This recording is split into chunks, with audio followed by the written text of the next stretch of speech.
Emma était enfin sortie de la prison du comté d'État et pouvait enfin respirer l'air de la liberté. Son cœur, fatigué de la vie derrière les barreaux, chantait « Liberté » dans sa poitrine. Qu'est-ce qui pourrait être mieux, pensa-t-il en se dirigeant vers l'arrêt de bus. Elle a été condamnée à la prison pour pratiquement rien. La femme a été accusée de faux délits alors qu'elle travaillait comme comptable dans l'une des entreprises de formation de la ville. Emma a commis l'erreur de signer des documents qui se sont révélés plus tard faux. Bien sûr, si Charlie Thompson ne le lui avait pas demandé, elle ne l'aurait jamais fait.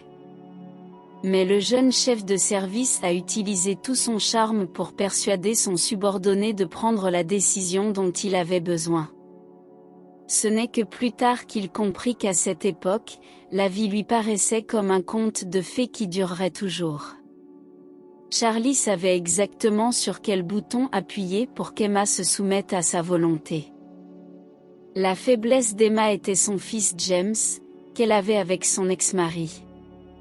Le garçon n'avait que 3 ans et la mère célibataire faisait tout son possible pour qu'il ne manque jamais de rien. Ainsi, Charlie a décidé d'utiliser James pour mettre en œuvre son plan criminel.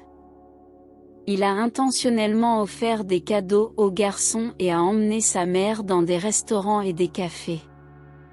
Il a ouvert la voie à la vie d'Emma, lui donnant l'espoir d'un avenir ensemble. Bien sûr, les amis d'Emma l'ont prévenue du danger possible, mais quand on a 25 ans et que l'on est mère célibataire, beaucoup d'hommes qui font attention à vous sont considérés comme des maris potentiels, d'autant plus que Charlie était le patron d'Emma, ce qu'elle croyait être encore plus avantageux pour elle. La jeune fille naïve croyait sincèrement que sa vie allait bientôt changer pour le mieux. Si seulement elle savait à quelle amère déception elle était confrontée. L'épiphanie a été douloureuse et choquante. Le doux rêve s'est terminé aussi vite qu'il avait commencé. En apposant sa signature sur ces documents, il a non seulement mis fin à sa carrière, mais a également perdu sa liberté pendant 3 longues années.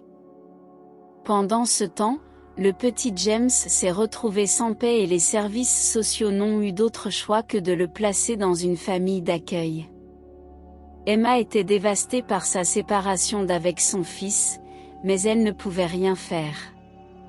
Ses parents sont décédés il y a 7 ans, il n'y avait donc tout simplement personne pour s'occuper du garçon pendant son absence. Aidez-nous à atteindre l'objectif d'1 million d'abonnés, cela nous motive à proposer des histoires plus passionnantes. C'est bon. Je sors définitivement d'ici, murmura Emma en regardant la fenêtre grillagée. La femme ne pouvait pas se remettre du fait qu'elle avait été piégée et trahie si cruellement. Durant le procès, il semblait qu'il était un homme complètement différent. Lorsque le juge a lu le verdict, pas un seul muscle de son visage n'a tremblé. La malheureuse a donc dû quitter son confortable bureau pour s'installer dans une cellule du quartier des femmes de la prison d'État du comté. Aujourd'hui, après avoir purgé les 2/3 de sa peine, elle a finalement été libérée sous condition.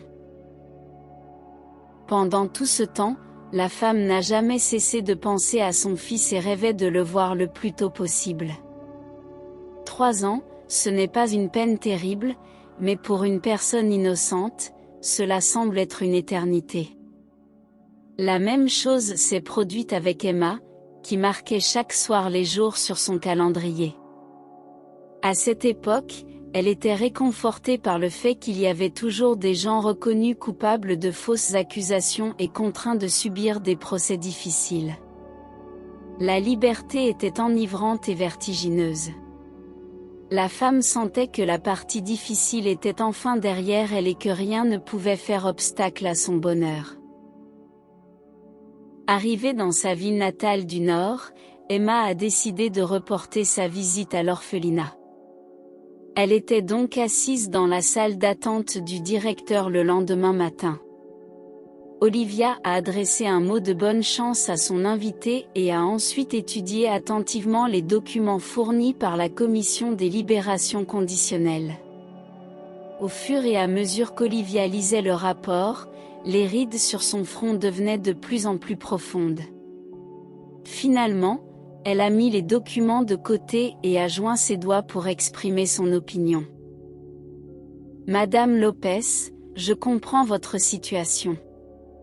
Bien sûr, James est votre fils et sa mère lui manque beaucoup. Mais en tant que condamné, quel genre d'exemple lui donnerez-vous? Comment allez-vous subvenir à ses besoins? Je vais trouver un travail. Bien sûr, laisse-moi, prends-moi James, supplia Emma les larmes aux yeux. Je suis désolée, mais je ne peux pas faire ça. L'environnement dans lequel l'enfant sera élevé est très important pour nous. Pour commencer, vous devez améliorer votre situation financière et votre état civil. Ensuite, nous pourrons y revenir. Conversation. Que voulez-vous dire? Dois-je me marier? Je suis sûre que je peux trouver un travail, mais vu mon état civil, ce n'est pas comme si je pouvais me marier tout de suite. S'il vous plaît, laissez-moi ramener mon fils à la maison, a déclaré la femme. Supplia encore, désespérée. C'est ma dernière réponse. Et encore une chose, je pense que tu ne devrais pas encore voir ton fils. Cela ne fera que le déstabiliser.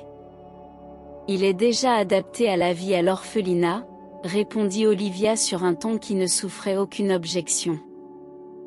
Le désespoir se figea dans les yeux d'Emma. Le cœur de la femme était brisé en sachant qu'elle ne pourrait même pas voir son fils.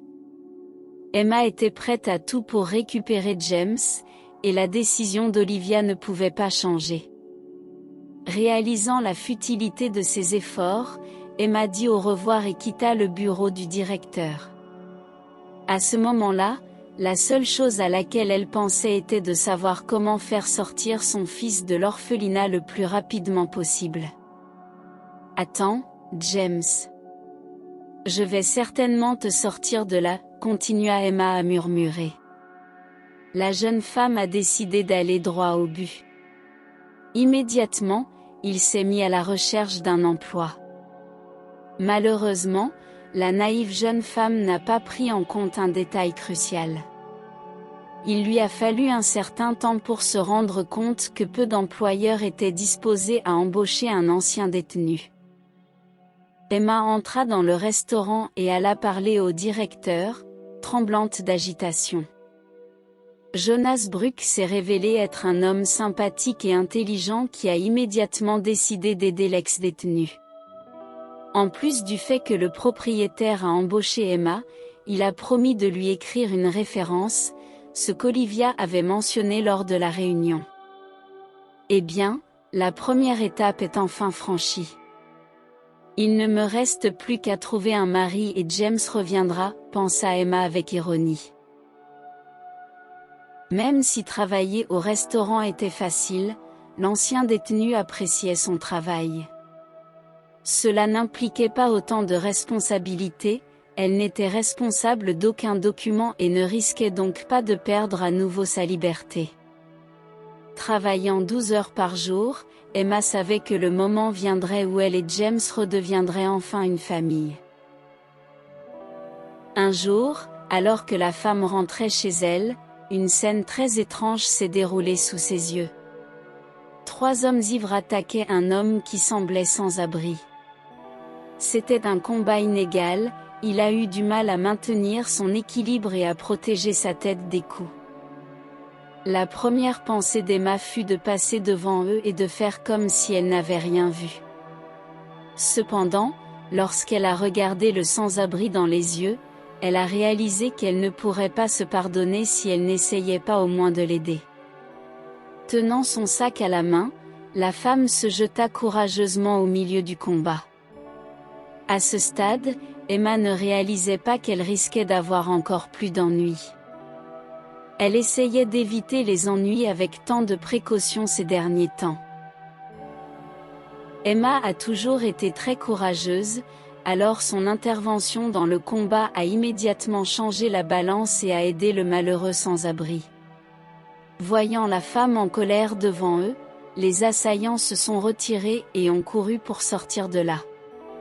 C'était une chose de combattre un sans-abri en état de légitime défense, mais attaquer quelqu'un de la ville en était une toute autre. D'autant plus qu'elle pourrait facilement appeler la police. Ainsi, le courage et la détermination de la jeune femme ont permis de sauver l'innocent SDF, dont le seul défaut était d'avoir eu le malheur de passer à côté du trio. « Comment vas-tu ? Est-ce que ça va ? Dois-je appeler une ambulance ? » demanda prudemment Emma. « Non, pas besoin d'ambulance. Ma tête va bien et le reste ce ne sont que quelques petits bleus », s'empresse l'homme de rassurer son sauveur. Il regarda le visage ensanglanté et les vieux vêtements déchirés. Au fond, Emma voulait vraiment aider le pauvre gars qui s'est retrouvé dans une situation si terrible. Par conséquent, réfléchissant mentalement au pour et au contre, elle l'a invité à se laver le visage et à se préparer.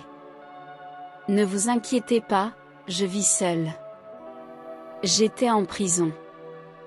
Jusqu'à récemment », a ajouté Emma. Le jeune homme se détendit physiquement, ses lèvres tendues en un doux sourire. Un peu plus tard, le sans-abri s'appelait William. Il a reçu ce nom à l'orphelinat, qui a longtemps été sa maison. La simple mention de cet endroit donnait mal à la tête à Emma. Selon William, il ne pouvait plus mener une vie indépendante après avoir quitté l'orphelinat. Sans abri ni soutien, il devient un sextet, gagnant sa vie en effectuant de petits boulots. Après avoir pris une douche, William avait l'air beaucoup mieux, ce qu'Emma ne put s'empêcher de remarquer. S'il portait des vêtements décents et se coupait les cheveux, il serait complètement différent, presque un célibataire éligible. La femme s'est dit, « Attendez une minute, pourquoi n'y ai-je pas pensé avant ?» William regarda le propriétaire de l'appartement avec surprise et sourit. La réaction de l'homme semblait avoir poussé Emma à prendre des mesures décisives, la forçant à dire quelque chose qui semblait assez insensé. « Que diriez-vous d'un faux mariage ? S'il vous plaît, ne pensez pas que je suis fou. J'ai vraiment besoin de votre aide. Ce n'est pas juste un caprice ou quoi que ce soit, mais ce sont des conditions que j'ai reçues du directeur de l'orphelinat. Mon fils a dû, je veux y passer 3 ans, mais je ne peux pas m'en sortir à moins de trouver un travail et un mari, a rapidement lâché Emma. William fut pris de court, à tel point qu'il resta littéralement sans voix. La proposition d'Emma était si inhabituelle que l'homme commença même à bégayer. Il lui fallut un certain temps pour comprendre exactement ce qu'Emma demandait et pourquoi elle le faisait. Il ne pouvait pas dire non à la jeune femme et après délibération, il accepta un faux mariage. « Merci, j'apprécie vraiment votre aide et votre soutien », a-t-il déclaré, ayant du mal à retenir ses larmes. William poussa timidement les épaules d'Emma et marmonna quelque chose sur le fait qu'il ne faisait rien de spécial, mais les jeunes n'ont pas célébré la cérémonie de mariage, ils n'ont donc pas eu besoin de s'y préparer. Ils ont commencé à mettre en œuvre leur plan le lendemain. Pour commencer, Emma a apporté de nouveaux vêtements à William pour qu'il ne se sente pas comme un mouton noir à la mairie. « Je n'ai pas porté ces vêtements depuis longtemps », s'est exclamé William avec admiration. Emma sourit et le poussa doucement vers la porte. La mairie était extraordinairement bondée. 2 autres couples souhaitaient également se marier le même jour. Leurs invités étaient tous vêtus de costumes et de robes coûteux, ce qui montrait clairement qu'ils étaient des personnes riches et influentes. Ne se sentant pas à sa place, William s'écarta pour attendre son tour. À ce moment, l'un des hommes debout sur le mur d'en face regardait le jeune homme en serrant son cœur.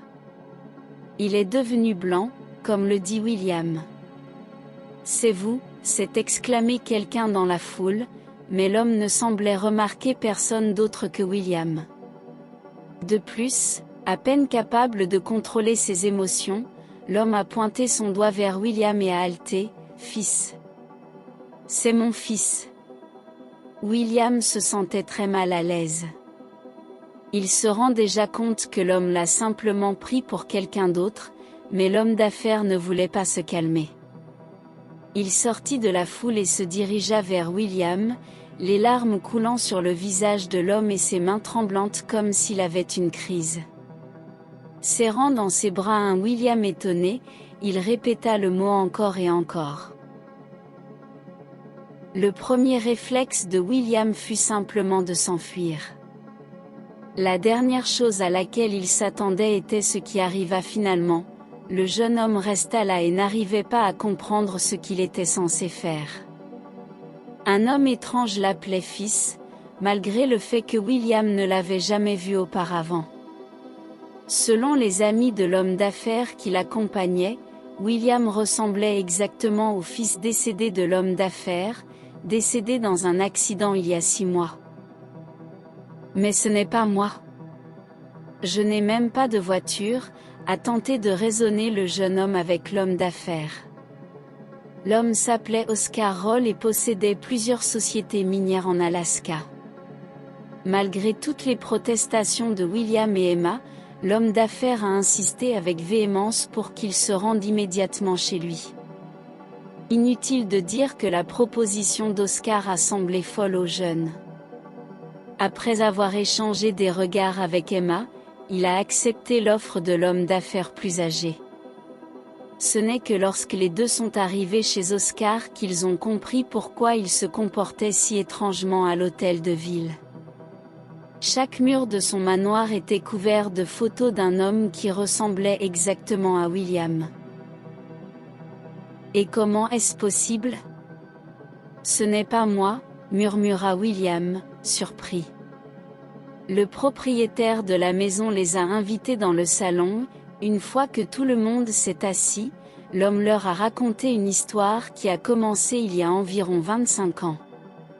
À cette époque, la femme d'Oscar était enceinte de jumeaux et la vie des futurs parents semblait tout simplement parfaite. Cependant, tout a changé en un instant lorsqu'Amanda Hall a subi une hémorragie interne importante lors de l'accouchement.